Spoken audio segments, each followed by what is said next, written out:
Tidak masalah. Chen Ping sebenarnya langsung disetujui. Chen Ping, apakah kamu gila? Lin Kevan menatap Chen Ping dengan tak percaya. Paman keempat, aku bisa menghancurkannya sampai mati tanpa pedang pembunuh naga. Chen Ping senyum. Baiklah, karena kamu setuju, kamu tidak diperbolehkan lagi menggunakan pedang di tanganmu. Kata Tetua Agung Klan Tang. Chen Ping sebenarnya menyimpan pedang pembunuh naga. Di dalam kedai, lelaki tua berambut merah itu berkata dengan heran, aku tidak menyangka anak ini berani setuju. Alasan mengapa dia begitu kuat adalah karena pedang di tangannya memainkan banyak peran. Jika dia tidak memiliki pedang pembunuh naga, mustahil baginya untuk mengalahkan Tetua Agung Sekte Tang. Dia berada di tingkat keempat alam abadi. Itu belum tentu benar. Ming Shao tersenyum dingin. Apakah menurutmu orang itu bodoh? Alasan mengapa dia berani setuju adalah karena dia benar-benar yakin. Tunggu saja dan lihat, semakin banyak kejutannya. Tuan Muda Ming meminum anggur di tangannya. Tetua Agung Klan Tang di sisi lain melihat ini dan melambaikan tangannya dan berkata, kalian semua mundur, aku akan melakukannya sendiri. Semua orang dari Sekte Tang perlahan jatuh kembali ke tanah. Hanya Chen Ping dan sesepuh agung Sekte Tang yang tetap berada di udara, berdiri saling berhadapan. Namun, semua anggota geng klan Tang ini menatap dengan saksama. Meskipun mereka diteriaki, itu tidak mencegah mereka menyerang Chen Ping pada saat kritis. Bagaimanapun, mereka semua menggunakan senjata tersembunyi, dan mereka menyerang saat orang-orang tidak siap. Tetua Agung Klan Tang menatap dengan saksama. Tatapan matanya berangsur-angsur menjadi lebih dingin, dan belati kupu-kupu di tangannya mulai berputar. Pada saat ini dia tiba-tiba melompat keluar, ingin membunuh Chen Ping, dan bahkan mengikuti Chen Ping untuk bertarung sendirian, yang sepenuhnya karena motif egois. Setelah melihat pedang dan binatang suci di tangan Chen Ping, Tetua Agung ingin membunuh dan mengambil cincin penyimpanan Chen Ping untuk dirinya sendiri. Saya baru saja mengikuti pertempuran Lingmen, dan energi saya pasti sangat terkuras. Ditambah lagi, tanpa menggunakan pedang pembunuh naga, Tetua Agung Klan Tang yakin bahwa ia dapat membunuh Chen Ping. Jika sekelompok orang datang dan membunuhnya, mungkin akan butuh usaha keras untuk mendapatkan cincin penyimpanannya. Lagi pula, semua orang pasti akan ngiler melihat harta karun di tubuh Chen Ping. Dan kalau tidak hati-hati, bisa-bisa direbut orang lain. Itulah sebabnya dia menyarankan untuk melakukannya sendiri. Hanya saja Tetua Agung Klan Tang masih bodoh. Alasan mengapa dia berani menyingkirkan pedang pembunuh naga adalah karena dia pasti sangat yakin. Bagaimana, bisakah aku mulai bertarung tanpa pedang? Chen Ping diminta, tentu saja, untuk mencegah orang lain menuduhku melakukan penindasan, aku bisa memberimu 3 gerakan. Tetua Agung Klan Tang mengatakannya dengan sangat bangga. Lagi pula, sudah cukup menindas bagi seorang kultivator tingkat 4 di alam abadi untuk berurusan dengan seorang kultivator tingkat 3 di alam Mahayana. Sekarang dia ingin dia berhenti menggunakan pedang. Betapa tidak tahu malunya itu. Itulah sebabnya Tetua Agung Klan Tang mengusulkan agar Chen Ping menggunakan 3 jurus, agar bisa menyelamatkan muka di hadapan semua orang. Chen Ping tersenyum kecil, mengabaikannya, dan mengepalkan tangannya erat-erat. Tinju cahaya suci, Chen Ping pukulan, ledakan. Sebuah tangan besi raksasa merobek kekosongan dan menuju ke arah sesepuh agung Sekte Tang. Tetua Agung Klan Tang terkejut saat melihat ini. Awalnya dia mengira hanya dengan pedang pembunuh naga dia bisa Chen Ping melepaskan kekuatannya yang mengerikan. Tetapi sekarang, pukulan dari Chen Ping ini datang dengan teror yang tiada habisnya. Apakah ini keterampilan sihir? Tetua Agung Klan Tang merasa ngeri. Dia dapat dengan jelas merasakan dari kekuatan pukulan ini bahwa ini bukanlah teknik bela diri biasa. Tapi karena aku sudah disuruh melakukan 3 gerakan, jika aku melakukan gerakan sekarang, aku akan benar-benar ditertawakan.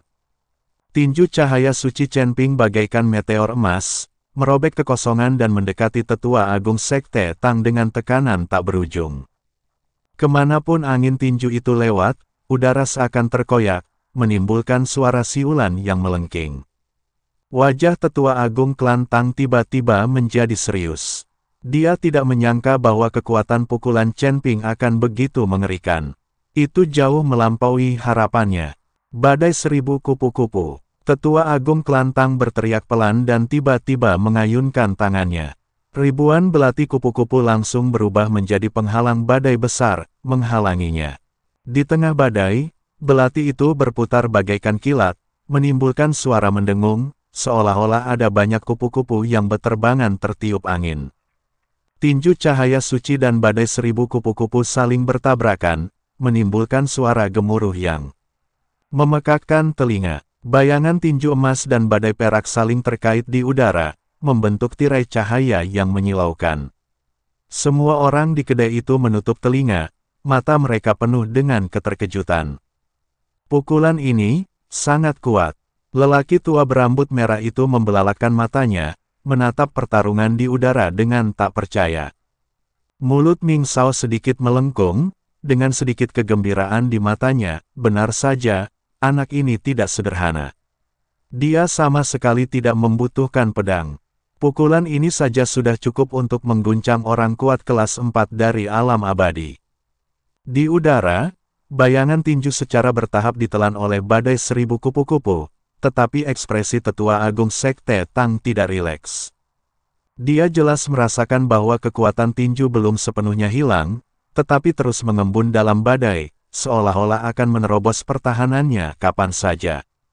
Jari abadi, Chen Ping berteriak pelan, dan sosoknya tiba-tiba berkelebat, langsung muncul di sisi Tetua Agung Sekte Tang. Aku melihat cahaya keemasan berkelap-kelip di ujung jarinya, lalu dia mengarahkan tangannya, dan cahaya keemasan itu tiba-tiba mengarah ke Tetua Agung Sekte Tang. Jari abadi. Murid Tetua Agung Klan Tang mengecil dan dia merasa ngeri. Dia tidak menyangka Chen Ping telah menguasai sihir tingkat tinggi. Kekuatan jari ini bahkan lebih mengerikan daripada Holy Light Fist sebelumnya. Saat jari abadi itu membelah kehampaan, semua yang ada di sekitarnya seakan berhenti. Asal-usul waktu, Tuan Muda Ming di dalam kedai berdiri, senyum di wajahnya menghilang, dan dia menatap dengan tenang ke arah Chen Ping di udara. Seorang kultivator tingkat 3 di alam Mahayana mampu memahami asal mula waktu dan bahkan mengendalikan waktu. Ini melampaui semua harapannya. Pada saat ini, akhirnya ada ekspresi serius di wajah Ming Shao. Siapa anak ini? Kenapa dia begitu menakutkan? Apakah ada orang dari surga di belakangnya? Kalau tidak, bagaimana dia bisa memiliki begitu banyak keterampilan sihir? Orang tua berambut merah itu pun berkata dengan ekspresi terkejut. Yang lainnya juga menatap kosong, dengan ketidakpercayaan tertulis di seluruh wajah mereka. Kapan orang ini menjadi begitu cakap? Lin Kevan menelan ludahnya, wajahnya penuh keterkejutan. Master Istana ke-10, yang bersembunyi di antara kerumunan, diam-diam merasa senang di dalam hatinya. Jika dia tidak mengikuti Chen Ping dengan kekuatannya saat ini, dia pasti sudah terbunuh oleh pedang Chen Ping sejak lama. Dan di sudut terakhir kerumunan, Ningzi dan Su Yuqi telah mengamati pertarungan. Bersamaan dengan memenggal kepala pemimpin Lingmen, dan sekarang bertarung melawan Tetua Agung Tangmen, menggunakan keterampilan sihir seperti tinju cahaya suci dan jari abadi, Ningzi merasakan celah besar di dalam hatinya. Adik laki-laki, orang ini tidak mudah dibunuh, kata Su Yuqi perlahan. Kakak, mungkin sulit untuk membunuh orang lain, tapi aku yakin kamu pasti bisa membunuhnya, pasti. Wajah Ningzi penuh percaya diri dan kepastian. Karena saat ini hanya Ningzi yang tahu bahwa ketika Su Yuqi menunjukkan wajahnya, akan tercengang dan pasti tidak akan menyerang Su Yuqi lagi. Pada saat itu, Chen Ping akan menjadi seekor domba yang harus disembelih. Pada saat ini, Tetua Agung Klan Tang terkejut dan tidak berani lalai sedikit pun. Dia tiba-tiba menggenggam kedua tangannya, dan badai seribu kupu-kupu langsung menyusut, berubah menjadi perisai cahaya perak yang menghalangi di depannya. Semua gerakan sekarang tampak sangat lambat di mata Chen Ping.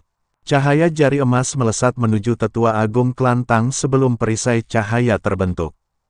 Engah, Tetua Agung Klantang terkena jari ini, menyemburkan darah dari mulutnya, terpental ke belakang, dan menghantam tanah dengan keras, menciptakan lubang yang dalam. Tetua Agung, anggota Sekte Tang berteriak kaget dan ingin bergegas maju untuk menyelamatkan mereka, tetapi melirik mereka dengan dingin, kita berjuang sendirian. Jika kalian berani bergerak, kalian akan mati. Singkat kata, tekanan tak kasat mata membuat anggota klan Tang tidak berani bertindak gegabah. Tetua Agung klan Tang berjuang untuk bangkit dari tanah, matanya penuh dengan kengerian dan keengganan.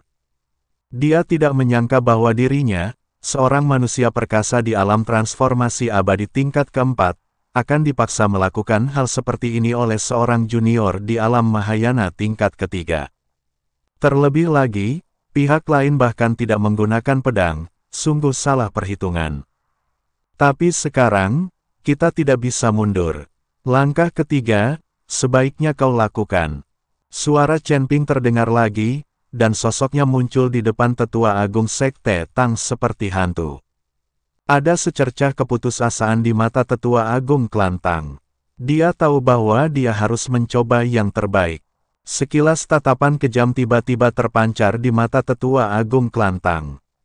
Aku tidak akan mati. Tetua Agung Klan Tang tiba-tiba menggigit lidahnya, menyemburkan seteguk darah, dengan cepat membentuk segel dengan tangannya, dan berteriak dengan suara rendah, teknik terlarang Klan Tang 10.000 kupu-kupu melahap jiwa. Dalam sekejap, kupu-kupu hitam yang tak terhitung jumlahnya terbang keluar dari tubuhnya. Setiap kupu-kupu membawa napas kematian yang kuat, lalu melilit tubuh Tetua Agung Klan Tang. Kupu-kupu hitam ini tampaknya mampu melahap segalanya. Bahkan udara pun terkikis olehnya, sehingga menimbulkan suara mendesis. Chen Ping tersenyum dingin. Jelas bahwa Tetua Agung Sekte Tang ingin tinjunya dinodai oleh kupu-kupu hitam yang menakutkan. Tetapi Chen Ping tidak sebodoh itu. Chen Ping dia tiba-tiba melancarkan pukulan, namun tepat saat tinjunya hendak mencapai Tetua Agung Klan Tang, sebuah pedang panjang tiba-tiba muncul. Pedang pembunuh naga langsung menembus tubuh Tetua Agung Klan Tang. Pada saat yang sama, kupu-kupu hitam langsung ditelan oleh energi pedang dan berubah menjadi ketiadaan. Kamu, mata Tetua Agung Klan Tang membelalak, darah mengalir keluar dari mulutnya, dan wajahnya penuh dengan kebencian, kamu tidak menepati janjimu. Kita sepakat untuk tidak menggunakan pedang, jadi aku akan membiarkan Chen Ping melakukan 3 gerakan. Namun untuk jurus ketiga, Chen Ping menggunakan pedang pembunuh naga, sungguh tak tahu malu. Jika dia tahu ini, Tetua Agung akan langsung membungkus dengan 10.000 cakram pemakan jiwa. Mengapa dia repot-repot membiarkan Chen Ping ternoda oleh tinjunya?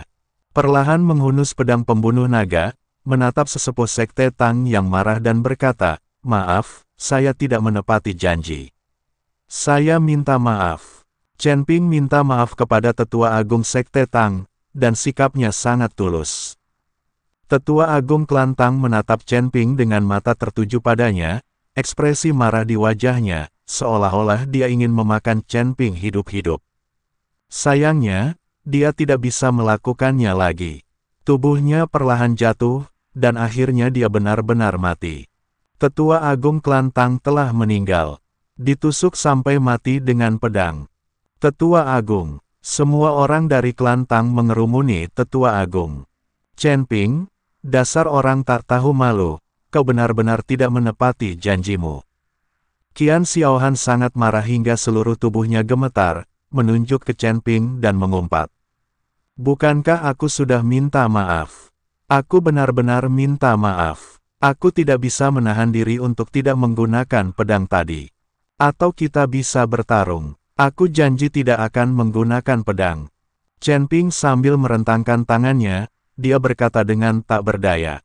Tidak tahu malu, orang itu sudah mati. Apa gunanya meminta maaf? Qian Xiaohan gemetar. Bagaimana kalau aku menghidupkannya kembali? Chen Ping dikatakan. Kebangkitan. Qian Xiaohan tertegun dan menatap Chen Ping dengan tak percaya, bisakah kamu menghidupkan kembali orang mati? Hanya, saya melihat tangan Chen Ping perlahan terentang, dan api panas mulai keluar dari telapak tangannya. Semua orang menatap Chen Ping dengan kaget pada saat ini, sambil menahan napas. Mereka belum pernah melihat seseorang yang dapat membunuh seseorang dan kemudian menghidupkannya kembali. Bisakah dia juga membangkitkan orang mati? Ming Shao juga penasaran. Dia melompat keluar dari jendela bar dan berdiri di antara kerumunan. Pada saat ini, mata semua orang terfokus pada Chen Ping.